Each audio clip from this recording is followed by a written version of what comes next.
বাংলাদেশের অন্তর্বর্তীকালীন সরকারের প্রধান উপদেষ্টা অধ্যাপক ডক্টর মোহাম্মদ ইউনূসের সঙ্গে ফোনে কথা বলেছেন যুক্তরাষ্ট্রের জাতীয় নিরাপত্তা উপদেষ্টা। হঠাৎ আমেরিকার নিরাপত্তা উপদেষ্টার ফোনের খবরে অনেকেই চমকে উঠলেও জানা গেছে এই ফোনালাপ প্রধান উপদেষ্টাকে স্বাগতম জানানোর উদ্দেশ্যে করা হয়েছে। চ্যালেঞ্জিং সময়ে বাংলাদেশকে নেতৃত্ব দেওয়ার জন্য বাংলাদেশের অন্তর্বর্তীকালীন সরকারের প্রধান উপদেষ্টা অধ্যাপক ডক্টর মোহাম্মদ ইউনূসকে ধন্যবাদ জানিয়েছেন যুক্তরাষ্ট্রের জাতীয় নিরাপত্তা উপদেষ্টা জ্যাক সুলিভান। স্থানীয় সময় 23 ডিসেম্বর সোমবার হোয়াইট হাউসের ওয়েবসাইটে প্রকাশিত এক বিবৃতিতে এ তথ্য জানানো হয়েছে। এতে বলা হয়েছে, বাংলাদেশের অন্তর্বর্তী সরকারের প্রধানের সঙ্গে ফোনালাপ হয়েছে সুলিভানের। দুজনের ফোনালাপে উভয় নেতা ধর্ম নির্বিশেষে সব মানুষের অধিকার রক্ষার প্রতিশ্রুতি ব্যক্ত করেছেন। একই সঙ্গে বাংলাদেশ যেসব চ্যালেঞ্জের মুখোমুখি হয়েছে সেগুলো মোকাবেলায় যুক্তরাষ্ট্র অব্যাহত সমর্থনের কথাও উল্লেখ করেছেন যুক্তরাষ্ট্রের জাতীয় নিরাপত্তা উপদেষ্টা। এতে বলা হয়েছে, উভয় নেতাই ধর্ম নির্বিশেষে সকল মানুষের মানবাধিকার রক্ষার অঙ্গীকার ব্যক্ত করেন। হোয়াইট হাউসের বিবৃতিতে আরও বলা হয়, একটি সমৃদ্ধ, স্থিতিশীল ও গণতান্ত্রিক বাংলাদেশের জন্য যুক্তরাষ্ট্রের সমর্থন পুনর্ব্যক্ত করেছেন জ্যাক সুলিভান। বাংলাদেশ যেসব চ্যালেঞ্জের মুখোমুখি হবে সেগুলো মোকাবেলায় যুক্তরাষ্ট্র অব্যাহত সমর্থনের কথা উল্লেখ করেন তিনি। জ্যাক সুলিভান একই সাথে দেশের অর্থনৈতিক পুনরুদ্ধার এবং রাজনৈতিক, নির্বাচন ও অন্যান্য ক্ষেত্রে গুরুত্বপূর্ণ সংস্কারের উদ্যোগ নেওয়ার জন্য ডক্টর ইউনূসের প্রশংসা করেন। তিনি নির্বাচনের সম্ভাব্য তারিখ ঘোষণার জন্য ডক্টর ইউনূসকে ধন্যবাদ জানান এবং দেশের গণতান্ত্রিক প্রক্রিয়ার প্রতি যুক্তরাষ্ট্রের সমর্থনের আশ্বাস দেন। জানা গেছে, ফোনালাপে তারা দেশের সামগ্রিক উন্নয়ন পরিস্থিতি নিয়ে আলোচনা করেন।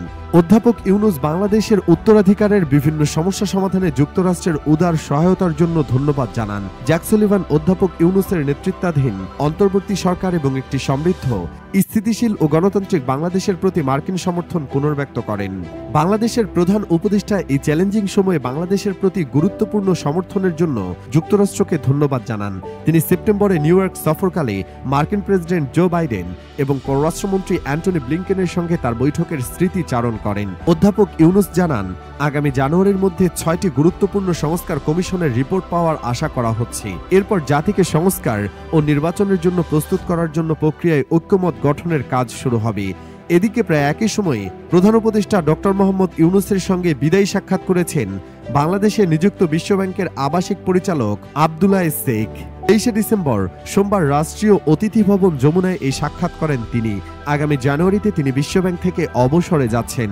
অধ্যাপক ইউনূস বিশ্বব্যাংক সহায়তাপুষ্ট প্রকল্পের মাধ্যমে বাংলাদেশে ভৌত অবকাঠামো, জলবায়ু সহিষ্ণুতা, সেবা পদ্ধতি ডিজিটালাইজেশন, শিক্ষা এবং স্বাস্থ্যসেবা খাতের উন্নয়ন এবং দারিদ্র্য বিমোচনের মতো গুরুত্বপূর্ণ খাতে সহায়তা করায় আব্দুল্লাহ শেখকে ধন্যবাদ জানান।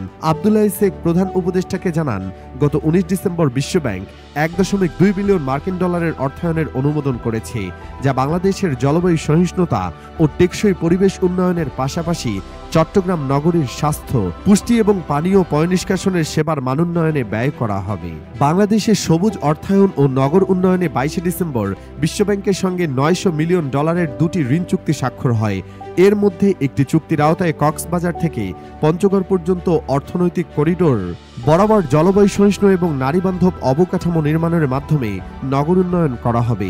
অন্য চুক্তির আওতায় 500 মিলিয়ন ডলারের বাজেট সহায়তা দেওয়া হবে, যা চলতি মাসের মধ্যে জাতীয় কোষাগারে ছাড় করা হবে। 1972 সাল থেকে বাংলাদেশ বিশ্বব্যাংকের উন্নয়ন সহায়তায় প্রায় 45 বিলিয়ন ডলার পৌঁছেছে, যা বাংলাদেশের অগ্রযাত্রায় উল্লেখযোগ্য অবদান রেখেছে। বিশেষ করে দারিদ্র্য বিমোচন, টেকসই অর্থনৈতিক প্রবৃদ্ধি নিশ্চিত করা, শিক্ষা ও স্বাস্থ্য খাত এবং দুর্যোগ ব্যবস্থাপনার উন্নয়নে অবদান রাখছে।